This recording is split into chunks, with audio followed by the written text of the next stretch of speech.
Hello beautiful soul, welcome back to my channel. This is Mecha Ame from Japan, Kabayan Taurus. This reading is for you. January 12 to January 18, 2025. Paalala ko lang muna sa inyong lahat. Nagsasabi ako ng mga negative advice na mga nakikita ko talaga. Hindi lang ito puro positive. Kung gusto mo na puro positive lang, ang gusto mong dinig ay maaring itong channel ay hindi para sa iyo. Maraming salamat muna sa mga subscriber, new subscriber, cross-watcher, at sa mga bagong pasok dyan. Welcome na welcome kayo sa bahay ni Ate Aimee. Salamat sa nakataba ng puso ninyong mga comments at sa mga nagpa-personal reading. Maraming salamat po. Kung gusto niyo na energy nyo lang talaga, ang gusto nyo makuha natin, all the details para sa personal reading ay nasa baba ng video na ito. This is a general reading, iba ang general reading at ang personal reading. At ang vice versa, pag hindi nyo alam, ang ibig sabihin noon ay paki-research na lang din sa Google. Okay? Kunin mo lang ang sayo at itapon ang hindi sayo. Nangyari, nangyayari, or mangyayari pala. Use your own intuition, lawakan natin ang ating isipan. Ang dami yung energy sa mundong ito. Kaya kung kaninong energy itong nakukuha ko, irespeto nyo kung sino siya. Okay? Pag nag-resonate sa'yo, o hindi nangyari sa'yo, tapos hindi rin nangyari sa iba, hindi, ganun na lang. Kuhanin mo lang yun sa'yo. No? Tandaan mo kasi general reading to. Okay.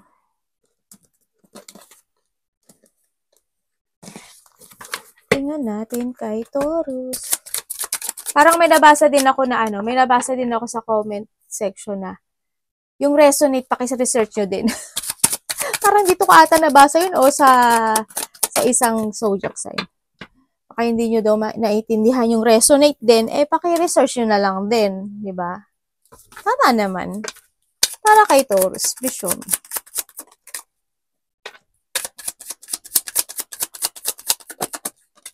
Isa na lang. Bata, isa na lang. Thank you. Unahin natin itong angels mo. We have the 1-1, no? Intuition. The beginning. Magkakaroon ng mga clarity, magkakaroon ng self-realization, and you need to take it action. You need to move. Kumbaga. And syempre, patient. Sa akin ata to, no? Hindi, sa iba, sa inyo rin. Okay, 12-21, baka nakakita kayo ng mga ganyang number, o kaya is may birthday na ganyan, edad nyo, ganyan. Mga 12-21, mga ganyan. Kung ano man siya, no? Taking initiative, no? Change, optimism, joy, communication, messages, good news, expression, high vibes. Work with what you have, and it will beget your place. Count your blessing and acknowledge your dear ones. You will find inspiration and figure out a way forward. You might also be getting some good news soon.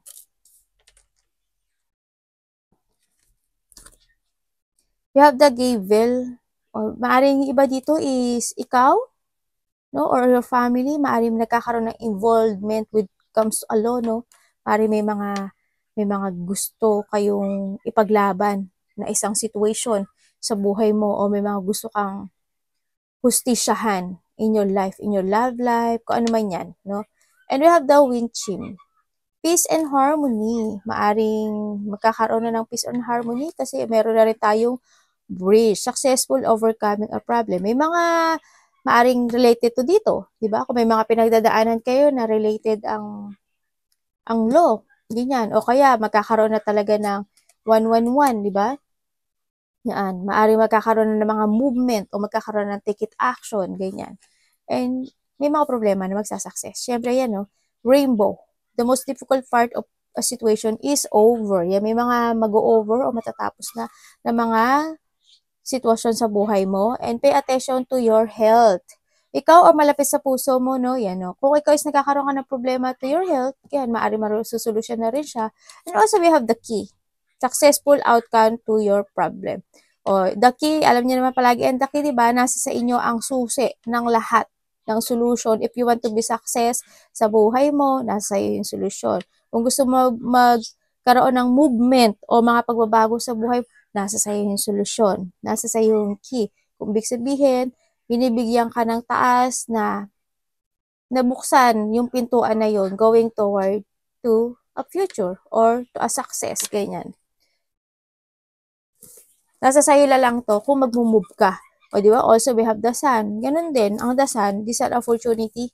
No, ako nakikita dito. And we have the 8. We have the 1, 8,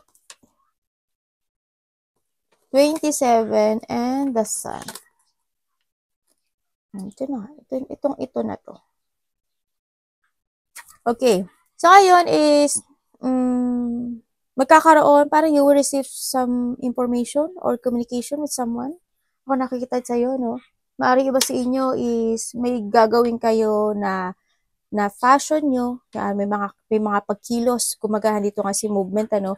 Yan, may mga pagkilos, may mga gagawin. Activity, fashion, ganyan. May mga biglaan din mangyayari. Makaka-receive ka rin ng information, communication, or news or messages with someone, no? Sa nakikita ko dito.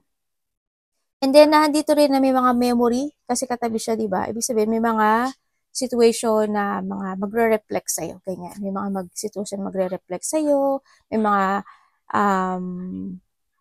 iisipin ka na emotions, ganyan. Yung iba sa inyo siguro, magiging ikaw or malapit sa puso mo, nagkakaroon ng moody-moody type, ganyan. Nagkakaroon, well, hindi ko naman nakikita na naging habit nyo yung sana wag nyo maging habit, no? Hindi ko naman totally nakikita na magiging habit mo yung emotions, no? It's good naman kasi nakita ko naman na papunta ka kay sun. Ibig sabihin, may mga positivity happening o may mga mangyayaring pagbabago sa'yo. Pero kasi, sa sa'yo yung key, tsaka nasa sa'yo yung sun, kumbaga, ito yung pintuan na dapat mong pasukan. Tandaan mo, ilasa sa'yo lahat ng solution na ito, no? May mga mag-i-end sa buhay mo, no? Sa nakita ko dito, may mga ending. May mga gagawin ka to na bibigyan mo ng energy. Siguro you will start to something and i-end mo yung sitwasyon na yun, no? Sa nakita ko dito. Iba ganon. And kasi may movement ako nakikita. Siguro sa trabaho, sa relasyon, no? Ingat din kayo, no? Kasi when it comes dito, parang siguro nga, maaaring i-end yun na siya or you need to end, no? You need to end. Kasi parang nasasayang kasi yung oras, di ba? Halimbawa, napaka-emotions mo. Halimbawa, sa relasyon mo o sa trabaho mo, di ba? Parang nakatuto ka dun. Diba? You need to end kasi sayang yung time, sayang oras at panahon. Well, nasa sayo yun, nasa sayo pa rin yun, di ba? Kung saang parte man ng buhay mo yan na medyo na nasasayang yung time, di ba? Nasa sayo yun. Kung anong gusto mong gawin sa buhay mo. So, may ganun eh. May mga something loss ako nakikita. Nagkakaroon naman totally, kasi you have coffee na, may nagkakaroon na rin naman ng transformation sa iba sa inyo. Hindi lahat naman. Sa iba sa inyo. Yes, there's a transformation. Basta key is in yours. You need to move on. You need to let go something. May mga documents, papers, something ako nakikita dito. Siguro may mga susulatan ka or may exam ba kayo, may mga speech, parang may mga ganun ako nakikita, no? Baka may mga asikasuhin ka o baka yun yung trabaho mo, ganyan. O kaya maari ito yung opportunity, di ba? Na gusto nyo, no? Na mag-success sa nakikita ko dito. Baka ito na yun. Kasi andito, unti-unti na daw babalik yung confidence mo. No, para malalaman mo na kung ano yung mga gusto mong gawin, yung purpose mo, may mga gagawin ka na daw dito. Siyempre, kailangan mo itong panindigan. May mga, memory from something. Parang may iisipin ka na isang bagay. Nagagamitan mo siya ng utak. Ganun. Baka may mga isusulat ka nga. Tingnan natin. Para kay Taurus. Kuha lang ako ng 3. Kung kanino energy to, hindi ko alam. Pag hindi nyo energy at hindi naman nangyari at hindi nag-resonate sa inyo, ibig sabihin, hindi nyo energy ang nakukuha natin.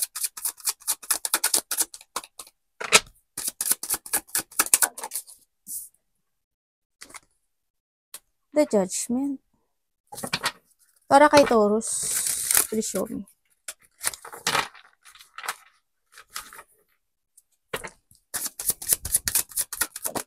Uy, Inday. And we have the Empress. Taurus, please. Parang may ile-let go kayo. Or you need. Kasi tingnan mo, we have the Ace of Swords. Para makaka-receive ka nga ng ano. Para may mangyayaring pagbabago sa'yo. Oo, may ile-let go ka tapos merong communication din ako nakikita. Parang there's a journey na magbabago sa buhay mo this time. So, nakita ko dito. Ang nakikita ko sa'yo dito, Taurus, is, yes, nagkakaroon naman ng awakening, no? Kasi we have the one na rin kasi, no? Nagkakaroon ng awakening na, ay, nagsasayang na ako ng oras dito. Ganyan. Para nandun ka na sa sitwasyon mo na you need to move on, no? Para papasok ka dito sa Dirt 31, the Sun. Kasi hawak mo si Key, no? Maaaring may mga ile-let go ka or magkakaroon na ng transformation sa'yo, ganyan, mas may mga new idea or may mga new opportunity na dapat mo ang pasukan o dapat mong sundan yung ilaw na yun, no, sa nakikita ko dito. Magkakaroon ata sa'yo ng renewal, either magta-transform ka or mag-change ka ng mga decision making, yan, may ile-let ko ka siguro or mag-beginning, no? There's an awakening ako nakikita dito, no? So, nakikita ko dito. Maybe maaari magpo-focus ka na sa new horizon mo, ganyan, no? Kasi in the past, ang dami rin nangyari sa buhay mo, ganyan. Anong naghanap ka talaga ng tamang landas o tamang direction mo sa buhay mo, ganyan. And then, nakita ko rin naman may mga deep unhappiness in the past, may mga nag-backstabbing, may mga deep hurt, may mga sitwasyon na nagkaroon ng rock bottom, either a violence, or talagang nasaktan ka talaga in the past. May mga abandonment, ano, nakita ko dito. And then, siguro nga, andun yung sitwasyon, Peter Absurd, oh. Sabi ko palang abandonment, oo nga. Naloka ako dun, ah. Para iba sa inyo, nagkaroon ng separation, ano? Yan, nagkaroon ng mga abandonment, maaring inabandonahan ka o inabandonahan mo, no? Or maaring yung family mo na hindi naging maganda, di ba? Maaring may mga magulang na, or magulang mo, maaring nagkaroon din ng pag-aabanda, ganyan. Kung ano man yan sa sitwasyon mo, either to a relationship, no? Or to your workplace pa niyan, ganyan. And then, maaring may nakita rin ako dito na the past situation na maaring may nawala buhay, no? Or maaring inabandonahan ka lang sa iba, no? O may mga malalapit sa puso mo na namatay, ganyan. And then also, so nakita ko rin dito na kailangan mo daw pahalagahan din yung sarili mo. So nakita ko dito, no? It's time to awake, to renew, ganyan. Naalagaan mo ngayon yung sarili mo, ganyan. Na mag-focus ka ngayon sa sarili mo, yan. Na mas kailangan mong mag-create, be creative, kumbaga, be creative. And start a new journey or ibalik mo yung new energy mo, magkaroon ka ng new energy. Kumbaga, sa iba dito, may mga idea kayo na gusto nyo ngayon i-pursue, it's time to pursue yung situation na yun, ano. Maaring handin yung you want to create or gusto mo na mag-start ng new project kasi dito rin si number 1 to start. Yan, may mga sitwasyon na you want to concentrate doon. May mga sitwasyon na nagiging breakthrough para sa'yo. Opportunities man yan ay yung mga gusto mong gawin. I-push forward na yan kasi there is a victory and success ako na nakikita na maaring maganap sa buhay mo. Nagkakaroon ng mga mental clarity this time sa'yo ngayon, no? And syempre, meron din ako nakikita communication with someone, maaring sa magulang mo, maaring sa karelasyon mo, no? Nakita ko dito. Or sa kapatid mo. There's a communication. Kailangan mo na, you need to learn from the past, no? Kung nagkakaroon na rin naman ng movement sa'yo, kailangan mo matutunan yung mga nakaraan mo, di ba? And also, you need to be aware, when it comes to, talking. Yan, yung mga inilalabas mo rin na salita, ganyan. We need to be aware.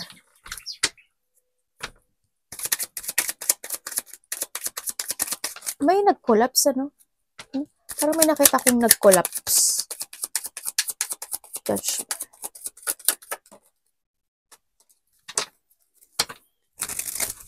And then,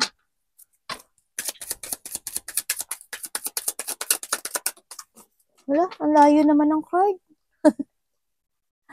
Ang layo ng card, Nanalo.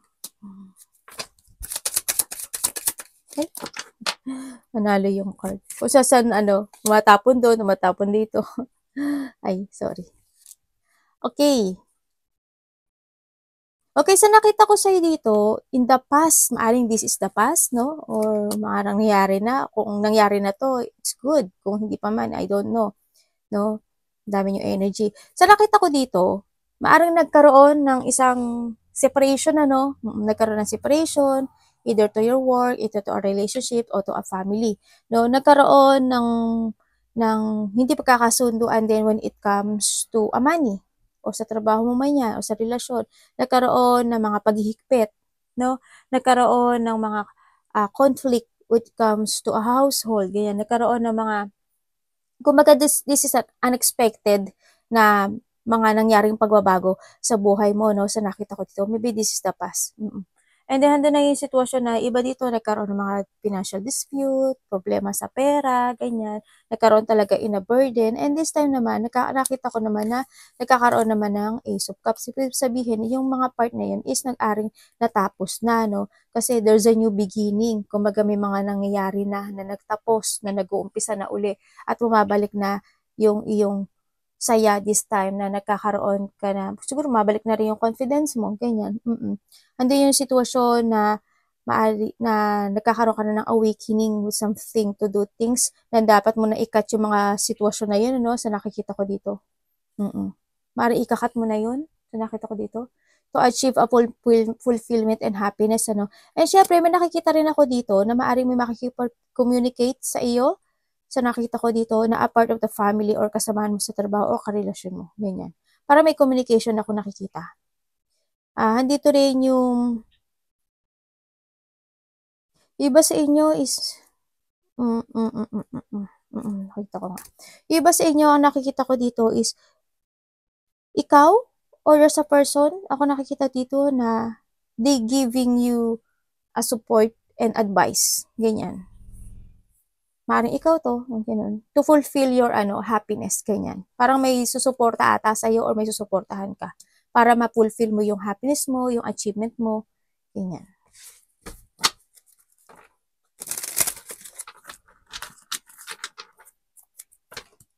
Iba dito kasi nagkakaroon na kayo ng, ay sorry anak.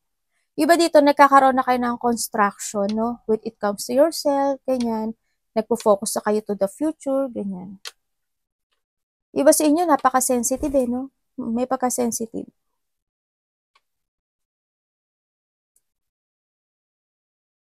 There's a new happiness na rin ako na nakikita sa'yo dito. Ibig sabihin may nagtapos na or may magtatapos na sa iba, no?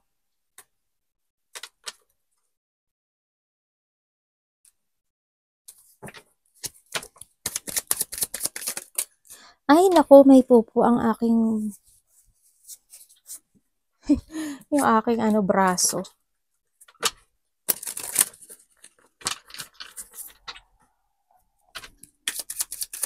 May nakikita akong older woman or a mother figure. And then, after nito, ba't kang pangit? And then, after nito, show me. Tingnan mo, 9 of Swords, oh. Okay.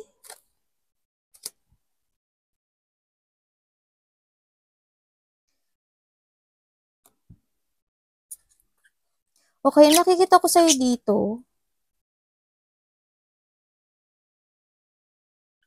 There's an idea or opportunity. Sabi ko nga sa'yo, we have the key and the sun, diba? And we have the one, diba?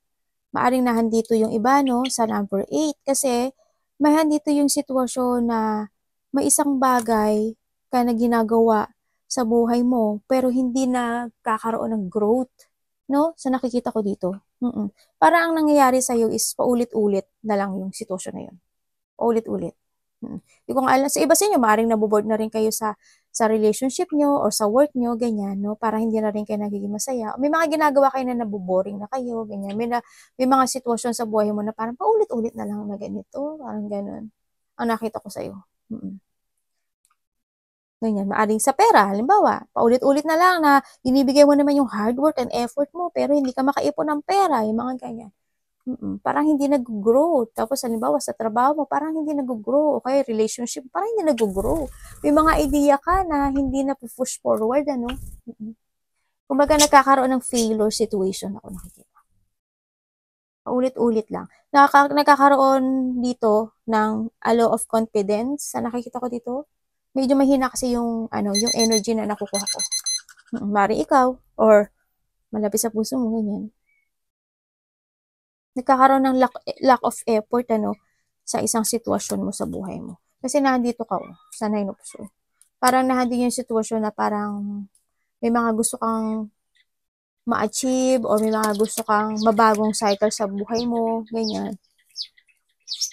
Kailangan talaga sa ito. Need ng clarity and movement, no? Kung saang aspeto ng buhay mo yan.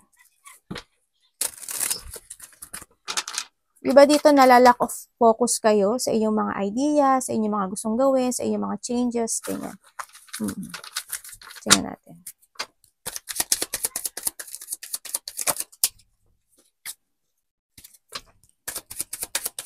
Or vice versa tayo. Ay.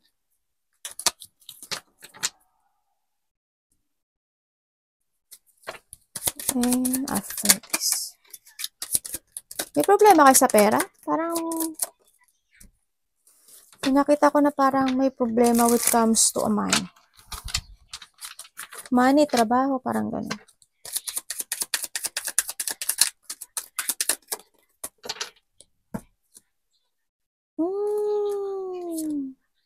Dalawa pala to, oh.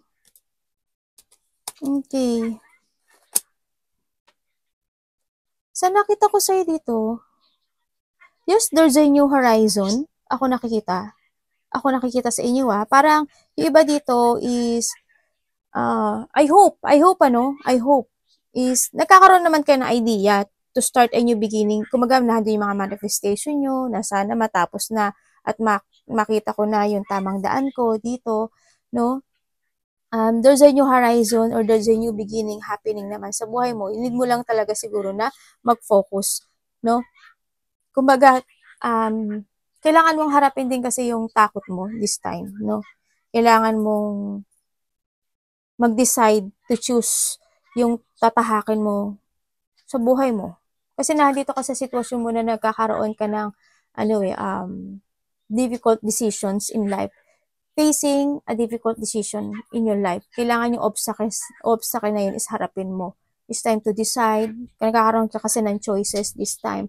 Kumbaga, yung iba sa inyo, siguro nalilito kayo, handun yung emotions, no? Handun yung sitwasyon na maaaring ini-illusion nyo na lang muna for a while, no? And then, sinasabi rin dito na maaari din na kahit alam niyo yung katotohanan or may malalaman kayong katotohanan, pero hindi kayo makapag-decide dito. If you want to crossroad or hindi, sa nakikita ko dito, hindi ka makapag-desisyon. Parang may mga sitwasyon sa buhay mo na hindi mo kayang i-let go. Ganyan. May mga sitwasyon na you still holding yung bagay na yun o yung sitwasyon na yun sa ngayon. Medyo nagkakaroon ng danger anxiety sa iba, no? Medyo ingatan nyo rin yung sarili mo.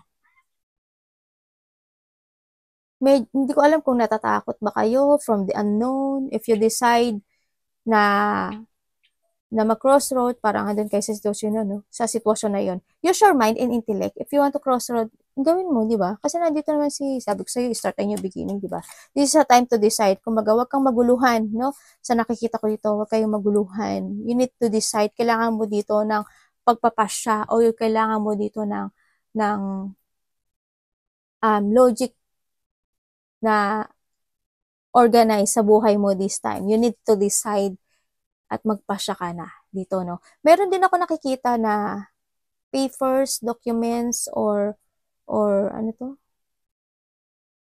Parang may nag-aaway sa territorial. Hindi ko alam kung money, territorial, mana, parang ganun ako nakikita. Diba sa inyo, maaari may mga bilak na kayo, no, sa buhay nyo. Iba dito parang you feel left out in the cold. May mga sitwasyon talaga yung iba sa inyo na, kuhanin mo lang yung side na, yung iba sa inyo, may mga sitwasyon na hindi nyo pa siya kayang i-accept sa kayo. Nagkakaroon ng hardship, maaari nga may problema kayo sa money. May tao rin ako na maaari mananakit ang ulo, ikaw, or malapit sa masakit ang ulo at masakit yung paa, or there's a illness, or may masama yung pakiramdam niya. No? Andito yung sitwasyon, there's a hardship, maaari nagkaroon ng rejection, no? Maaari nagkaroon ng sadness dun sa sitwasyon na yun.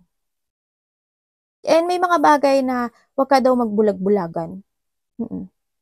You need to open your eyes sa mga nangyayari sa paligid mo. Tandaan mo, nasa sayo si Ki. Nahandito si number 1 at nahandito si Sun. Ito yung oras. It's up to you, di ba? Arigato namaste, God bless.